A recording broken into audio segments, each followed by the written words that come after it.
Capítulo 11. La altiva condesa. En una playa lejana. Las olas del mar iban y venían, trayendo y llevando cosas de la arena.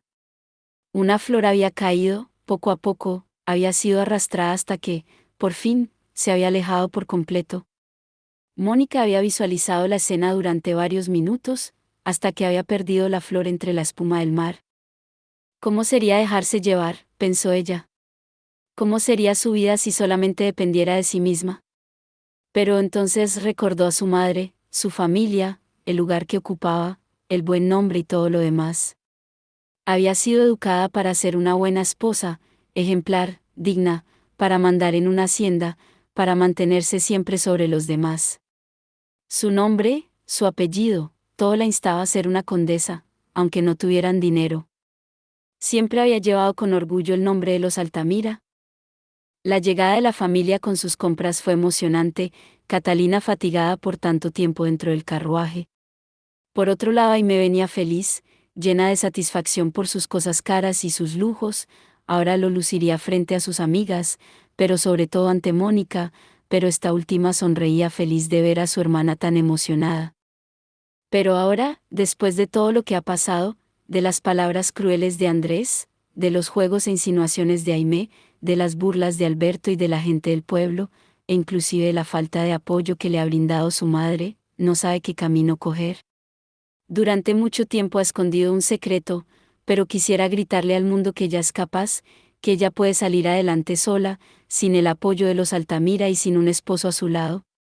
¿De qué vale un apellido cuando te estás muriendo de hambre? Había escuchado una vez esa frase de un hombre que hablaba con otro cerca de la iglesia. En ese momento no lo comprendió y pensó que el apellido lo era todo. Ahora, sentada aquí, frente a la playa, se daba cuenta de que, en realidad, un apellido podría simplemente encadenarla, como lo hace en este momento su ilustre apellido. La casa de los Altamira bullía de atención.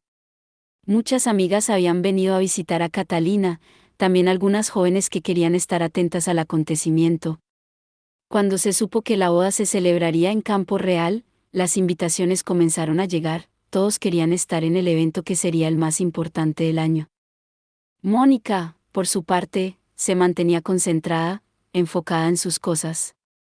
Sus idas al convento seguían siendo igual de regulares, pero llegó el momento en el que las cosas comenzaron a molestarle. Aimee sacó el vestido que había traído para su boda. Junto a Catalina, estaban organizando todas las cosas. Vaya, hermanita, al fin te dignas a honrarnos con tu presencia, dijo Aimee, entrando y pasándole una tela para coser a su hermana. Ayúdame con esto. Mónica, sonriendo, besó a su madre y luego, mirando a su hermana, le dijo, lo siento, sé que no han estado estos días en casa, pero yo sigo teniendo obligaciones que cumplir. Y aunque me alegra que te cases, eso no quiere decir que mi vida vaya a cambiar. La vida que va a cambiar es la tuya. Te equivocas, hermanita, dijo Aimee, mirándola con una sonrisa. Nuestra vida va a cambiar, la tuya, la de madre también, por supuesto. ¿Y por qué la mía?, preguntó Mónica, haciendo una expresión seria. Bueno, porque cuando me vaya a vivir a la hacienda, quiero llevarme a madre y a ti conmigo. ¿No sería agradable? Por supuesto que no, dijo Mónica de inmediato. Las parejas casadas deben vivir en su entorno, madre y yo no tenemos nada que hacer allá. Claro, si madre desea acompañarte, yo no me opondría. Catalina de inmediato negó, no puedo dejarte aquí sola, Mónica, por Dios, hija. Entonces Mónica le replicó, puedo quedarme en el convento, no será la primera vez. Cuando has viajado a la capital por largo tiempo, las semanas que has estado allá, yo me he quedado en el convento y no ha habido ningún problema. Catalina miró a Mónica con ojos no solo asombrados, sino disgustados. Pero eras muy diferente en esa época, eras una joven comprometida, y ahora, dijo Aimee, continuando sin dejar que su madre hablara, eres una mujer soltera. Quedarte en el convento podría dar la impresión de que quieres ser monja. ¿Acaso te ha llegado la vocación? Las palabras de Aimee, con el tono de burla y su sonrisa que demostraba expectativas, hicieron que Mónica la mirara como si descubriera a su hermana una persona diferente. Entonces Mónica, con serenidad, le dijo, ¿acaso eso es lo que quieres? Pero, bueno, dijo Mónica nuevamente, sin dejar que Aime contestara, por el momento no he tomado una decisión de qué voy a hacer con mi vida. Simplemente estoy diciendo que si madre tiene que ir a acompañarte, no tengo ningún problema en quedarme en el convento. No veo por qué se escandalizan tanto, después de todo, ese lugar me ha instruido y me ha dado grandes oportunidades. ¿Qué oportunidades te podría dar un convento?, dijo Aime sonriendo. Yo creo que es precisamente eso lo que te ha hecho daño. Eres una mujer tan simple que no llamas la atención de nadie, y eso es precisamente lo que te hace poco deseable. Las palabras de Aimé no eran halagadoras, pero Mónica no se inmutó. Aimé quería hacer sentir mal a su hermana. Ella, cuando estuvo en la capital, había aprendido muchas cosas, sobre todo porque gracias a sus amigas que tenían acceso a publicaciones prohibidas, como Madame Bovary de la cual aprendió a ser más sensual, a tener plena conciencia de sí misma y de lo que podía llegar a ser si supiera utilizar bien sus encantos. Por el contrario, Mónica, con una crianza religiosa, no sabía nada en absoluto de esos temas, ni siquiera sabía lo que era en realidad una relación marital. Mientras que Aimé ya conocía muy bien esos temas e incluso sus conversaciones con sus amigas de la capital habían sido bastante candentes. Aimé sonrió con suficiencia, sabía muy bien de qué hablaba, tenía muy claro lo que podía lograr y, sobre todo, estaba convencida de que, así como había logrado manipular a Andrés y enamorarlo, podría hacerlo con cualquier hombre. Aunque, claro, en su mente se cruzaba de vez en cuando Juan, quien había roto un poco los esquemas de ella y había hecho que flaqueara en cosas que consideraba importantes. Aimé mantuvo su sonrisa de suficiencia, disfrutando del desconcierto que parecía haber causado en Mónica. Eso no te incumbe, respondió Mónica con una calma que intentaba disimular su incomodidad.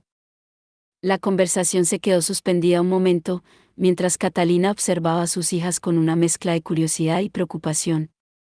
Aimé aprovechó el silencio para seguir provocando, ¿no crees, Mónica, que ya es hora de que pienses en tu futuro? Un convento no es el único camino, ¿sabes? Dio un paso hacia ella, con un gesto casi desafiante. Mónica se irguió, intentando mantener la compostura. Mi futuro es algo que decidiré yo, Aimé. Y el convento ha sido un refugio para mí, no veo por qué debería avergonzarme de eso. Su voz fue firme, pero Aimé notó un ligero temblor en sus ojos. Aimé rió suavemente, un sonido que sonó más a burla que a risa. Un refugio, qué bonito eufemismo. Pero la vida es más que oraciones y silencio, hermanita. En ese instante, Catalina intervino, basta, niñas. No es momento para discutir. Tenemos mucho que preparar para la boda. Si tienes razón, mejor te muestro lo que te trajimos. Aimé sacó un vestido que había traído para Mónica. Bastante lleno de encajes y cubierto hasta el cuello. Creía que Mónica se molestaría, pero por el contrario, a Mónica le encantó. Es precioso, Aimé, dijo Mónica con una sonrisa genuina, acariciando suavemente el tejido. Perfecto para una ocasión como la boda, añadió, sorprendiendo a Aimé, que esperaba una reacción diferente. Aimé la miró con una mezcla de asombro y desilusión. No era la reacción que había anticipado. Pensé que te parecería demasiado recatado, dijo, intentando tantear el terreno de nuevo. Mónica se rió suavemente. Me gusta la sencillez, Aimé. Es un vestido hermoso, gracias. Su respuesta desarmó un poco a Aimé, que había esperado provocar una discusión. Catalina, observando la escena, sonrió con alivio. Es un detalle precioso de tu parte, Aimé. Mónica, ¿por qué no te lo pruebas? Quiero ver cómo te queda. Mónica disfrutó de cambiarse. Hacía tiempo que no tenía un vestido nuevo y este era de una tela fina y delicada. Aimé la observó por largo rato con disgusto. ¿Cómo puede conformarse con tan poco? Pensaba Aimé. Es una conformista, a pesar de ser tan orgullosa es evidente que no es ambiciosa. Su enojo creció sin entender a su hermana. Si tanto valora Mónica su estatus, ¿por qué puede conformarse con solo esto? Las palabras de Catalina, la sacaron de sus cavilaciones. Mónica, te queda preciosa, hija. Catalina sonreía al ver a su hija con el hermoso vestido, que a pesar de ser recatado dejaba ver sus curvas y resaltaba su piel blanca. Aimee forzó una sonrisa, intentando disimular su descontento. Sí, estás muy bonita, Mónica, dijo con un tono que no alcanzó a ocultar su ironía. Mónica, ajena a los pensamientos de su hermana, se miró en el espejo, sonriendo con una mezcla de ilusión y nostalgia. Para la fiesta de compromiso, te voy a prestar uno de los míos. Así que pruébatelo y arréglalo, seguro tendrás que hacerle ajustes. Mónica se giró frente al espejo, admirando cómo la luz jugaba con los encajes del vestido. Se sentía un poco como una versión de sí misma que no veía desde hacía tiempo, una mezcla de inocencia y elegancia. Aimee, mientras tanto, seguía observándola con una mirada crítica, pensando en cómo ella misma se habría lucido con algo más osado, más llamativo. ¿No crees que podríamos añadirle un toque de color, Mónica?, sugirió Aimee, intentando meter un poco de su propio gusto en el asunto. Un cinturón, quizás, o un pequeño adorno en el cuello. Su voz sonaba casual, pero Mónica captó un dejo de desafío. Me gusta así, Aimee, respondió Mónica con suavidad. Es perfecto para la boda, no quiero llamar demasiado la atención. Catalina intervino de nuevo. Ay, hija, no digas eso. Tú siempre llamas la atención, Mónica. Y este vestido te hace justicia. Aimee alzó una ceja, un gesto casi imperceptible. Bueno, entonces ¿está decidido? ¿Lo usarás para la boda? Y, Mónica, ¿ya pensaste en cómo vas a peinarte? Su tono cambió a algo más ligero, pero Mónica notó que Aimee no se rendía en su intento de moldearla a su gusto. No es necesario exagerar. Yo solo seré dama de lazo, dijo Mónica, mirando el reflejo de su hermana en el espejo. Aimee la miró sin pestañear. Es verdad, lo mejor será pensar en mí misma, respondió Aimee, sacando unos hermosos guantes de una caja. Se lució con elegantes movimientos frente a ellas. Sin embargo, la escena causó gracia a su madre, quien al verla la abrazó. Sigue siendo la niña mimada de tu padre, con los mismos ademanes, dijo Catalina con una sonrisa nostálgica. Aimee se rió, un sonido coqueto, mientras Mónica sonreía con una mezcla de cariño y distancia. El ambiente se relajó un poco, pero en los ojos de Aimee aún brillaba una chispa de determinación. Soy la hija de mi padre, eso no lo olvido, ahora debo ver cómo van los preparativos, madre, ¿me acompañas? Catalina asintió, soltándola con un beso en la mejilla. Sí, hija, voy contigo. Mónica, ¿tú te quedas aquí? Mónica asintió, y cuando se quedó sola, se acercó al espejo de nuevo, tocando suavemente el vestido, perdida en sus pensamientos. Mónica esperaba que su hermana fuera feliz. Aunque Andrés no le parecía un verdadero caballero. Si parecía enamorado, eso es lo importante, pensó Mónica. Luego guardó todo con cuidado. Al rato bajó a la sala y se encontró con que Andrés estaba de visita y con él Alberto, quien la miró con descaro y sin disimular su interés. Mónica saludó cortés pero seria. Mónica esperaba que su hermana fuera feliz. Aunque Andrés no le parecía un verdadero caballero. Si parece enamorado, eso es lo importante, pensó Mónica. Luego guardó todo con cuidado. Al rato, bajó a la sala y se encontró con que Andrés estaba de visita, y con él, Alberto, quien la miró con descaro y sin disimular su interés. Mónica saludó cortés pero seria. Buenas tardes, Mónica, dijo Andrés con una sonrisa amable, acercándose a besarle la mano. Alberto, en cambio, la recorrió con la mirada, deteniéndose un instante de más. Señorita Mónica, dijo con un tono que a ella le pareció impertinente. ¿Cómo están los preparativos de la boda?, preguntó Mónica, intentando mantener la conversación en terreno seguro. Andrés comenzó a hablar de los detalles, mientras Aimee le lanzaba una mirada de advertencia a Alberto, como pidiéndole que se comportara. Aimee sonreía disimulando su disgusto. Pero al ver a su madre que venía con el té, se puso seria. Mónica aprovechó para despedirse. Tengo pendientes en el convento. Dejó a todos sin esperar nada, Alberto intrigado por la actitud soberbia, y en su mente haciendo planes de cómo enseñarle modales. Ah, Mónica, no te vayas tan pronto, intentó decir Catalina, pero Mónica ya estaba recogiendo su retículo, con una sonrisa amable pero firme. No se preocupen, madre, volveré pronto. Gracias por el vestido, Aimé. Y con un ligero gesto de cabeza, salió de la sala. Alberto la siguió con la mirada, una sonrisa pícara asomando en sus labios. Una joven con carácter, comentó en voz baja, más para sí mismo que para los demás. Aimé, captando el comentario, le lanzó una mirada de advertencia, mientras Andrés seguía hablando con Catalina sobre los detalles de la boda.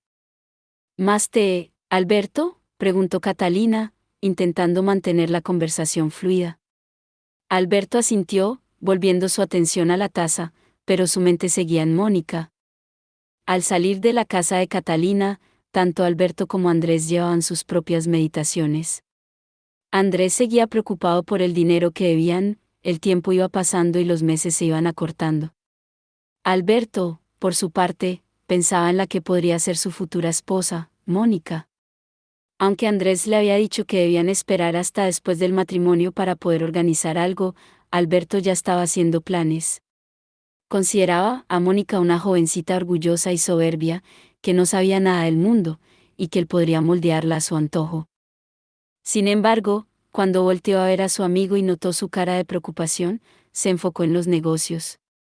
No te preocupes más, he hablado con Espíndola y con ese otro hombre que te comenté, Cajiga. Vamos, seguramente podremos lograr algo. Andrés meneó la cabeza. No me da mucha confianza ese tal Cajiga, pero tú me dices que lo recomienda el jefe de policía, ¿verdad? Sí, por supuesto, respondió Alberto, confiado. Si alguien como el jefe de policía lo recomienda, es porque es alguien de confianza. Está bien, hablemos con él y veamos qué podemos sacar. Ya que no pudimos hacer negocios con Juan, y me urge acelerar este asunto. Lo sé, a mí también me urge, amigo.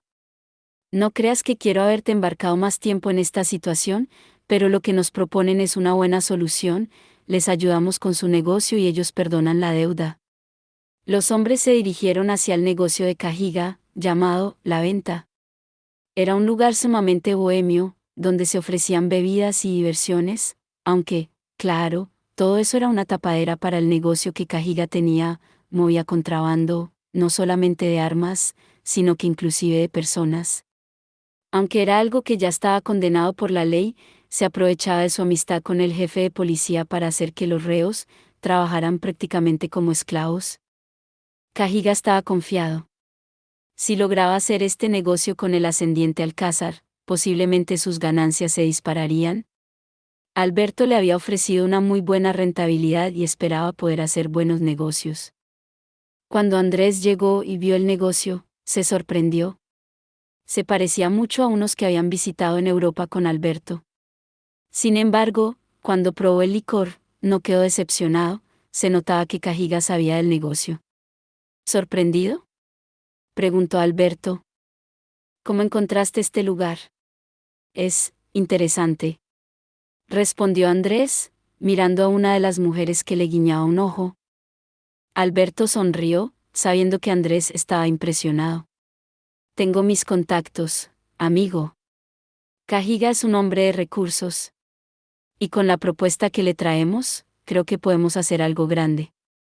Cajiga, un hombre de aspecto rudo pero con una sonrisa astuta, se acercó a ellos. Señores, bienvenidos a La Venta. ¿Qué les trae por aquí? Negocios, supongo. Su mirada se detuvo un momento en Andrés, evaluándolo. Cajiga reconoció a Andrés y lo saludó cordialmente. Don Andrés, un placer verlo por aquí. ¿Qué los trae a la venta? Alberto pidió hablar en privado, y Cajiga los llevó a una habitación trasera, oscura pero con un aire de confidencialidad. Luego de los saludos, Alberto describió los negocios de Cajiga sin rodeos. Señor Cajiga, sabemos de su discreto comercio. Contrabando de armas, mercancías de Europa, y hasta pasajeros con destino a lugares donde la ley no llega. Ha hecho fortuna moviendo cargamento por el Golfo de México, aprovechando las noches sin luna y los vientos favorables del norte. Cajiga sonrió, con una chispa en los ojos. Sí, mi barco, la Paloma, ha recorrido las costas de Veracruz a Campeche, esquivando a los guardacostas españoles. Es un negocio arriesgado, pero rentable. ¿Qué es lo que buscan, señores? Alberto se inclinó hacia adelante. Queremos proponerle un trato. Tenemos intereses en expandir un cargamento, digamos, especial, hacia el Caribe. Algo que requiere discreción y un barco como el suyo.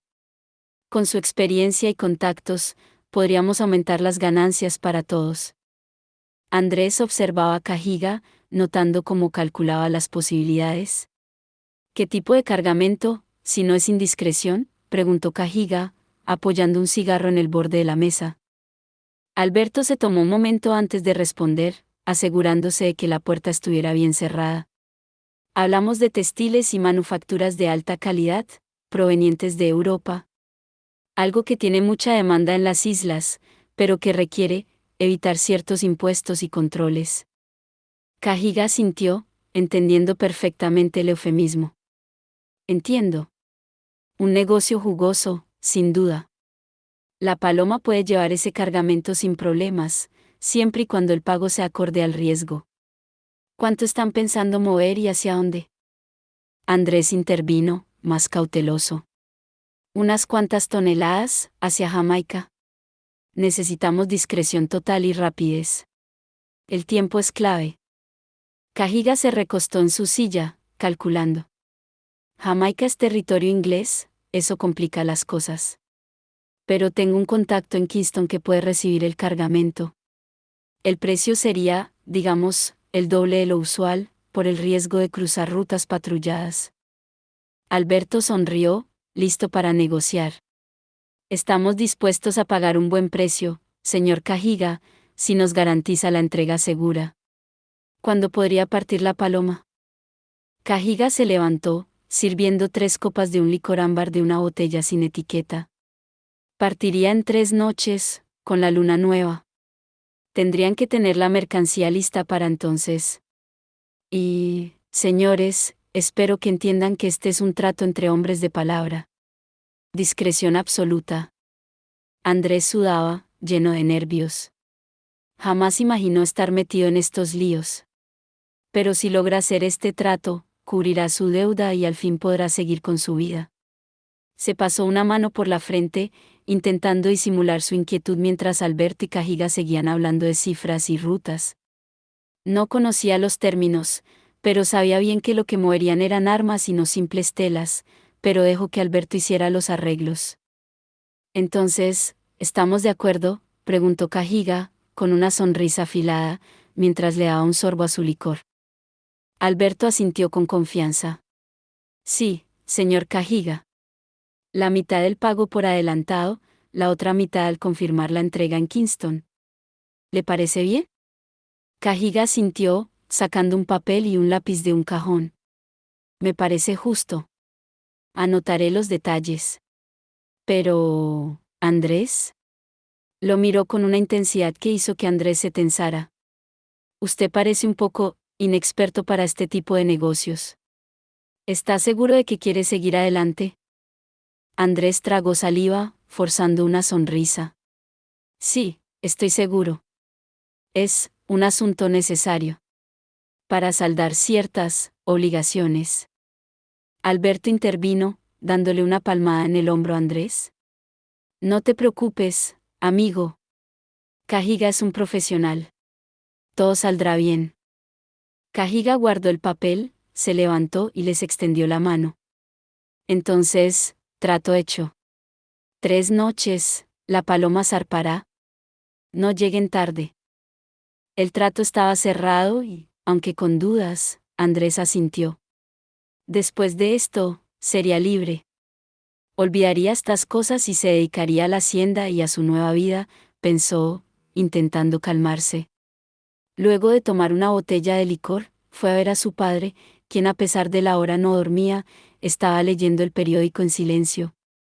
Matías dormía a un lado, en un pequeño diván, con un libro abierto sobre el pecho.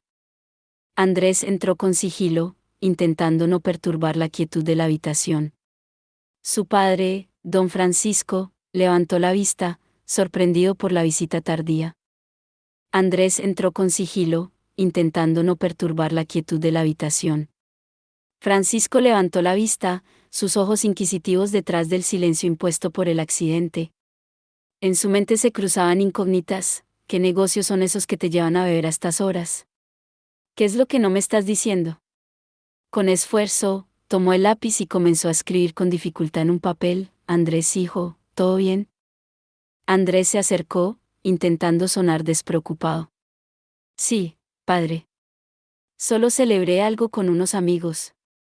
Quiero enfocarme en la hacienda ahora, empezar de nuevo. Francisco lo miró fijamente, sin decir nada, mientras sus pensamientos seguían girando en torno a las sombras que veía en los ojos de su hijo. Andrés tenía miedo de defraudar a su padre.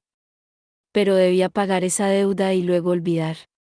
Francisco lo miró, recordando al pequeño muchacho lleno de sueños y sintiendo el dolor de los años perdidos, todo por el egoísmo de Sofía. En su silencio, pensó Francisco, ¿cómo llegamos a esto?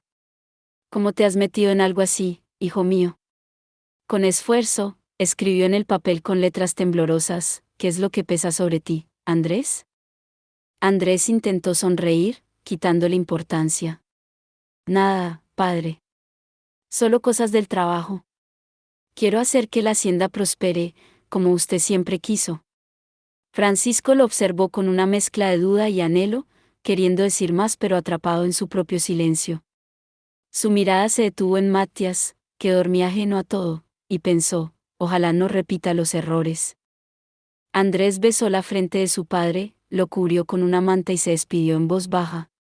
Duerme, padre. Vendré mañana a verte de nuevo. Espero que para la boda estés mejor y nos acompañes. Francisco levantó la mano con dificultad y acarició el rostro serio de su hijo. Cada uno sumido en sus pensamientos y temores, el silencio entre ellos se hizo más denso. Francisco pensó, ¿qué sombras te persiguen, Andrés? Podré verte feliz antes de... Su mano se detuvo, y Andrés, notando el gesto, sintió un nudo en la garganta. Se enderezó, forzando una sonrisa. Hasta mañana, padre.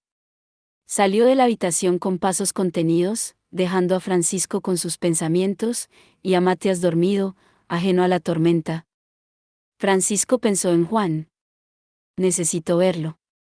Ya es hora de que esta casa tenga orden.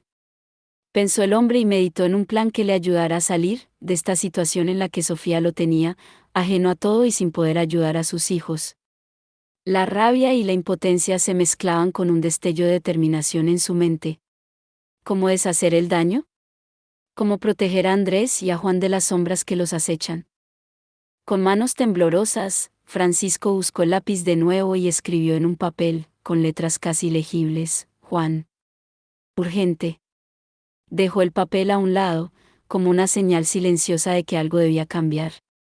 La oscuridad de la habitación parecía cerrarse sobre él, pero en sus ojos brillaba una chispa de resistencia. Al día siguiente, Matías despertó con sorpresa. Sobre la mesa, junto al libro que se le había caído, estaba el papel con un mensaje escrito con la letra temblorosa de Francisco, Juan. Urgente. Se frotó los ojos, desorientado, y miró a su paciente, que seguía sentado en su silla, con la mirada perdida.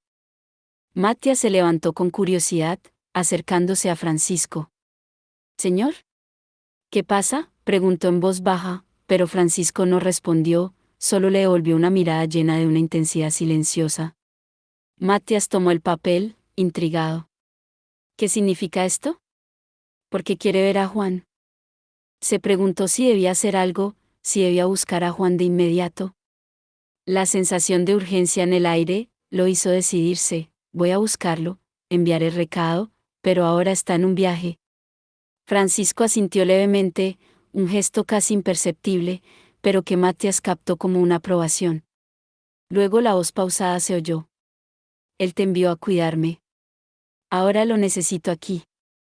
Editar.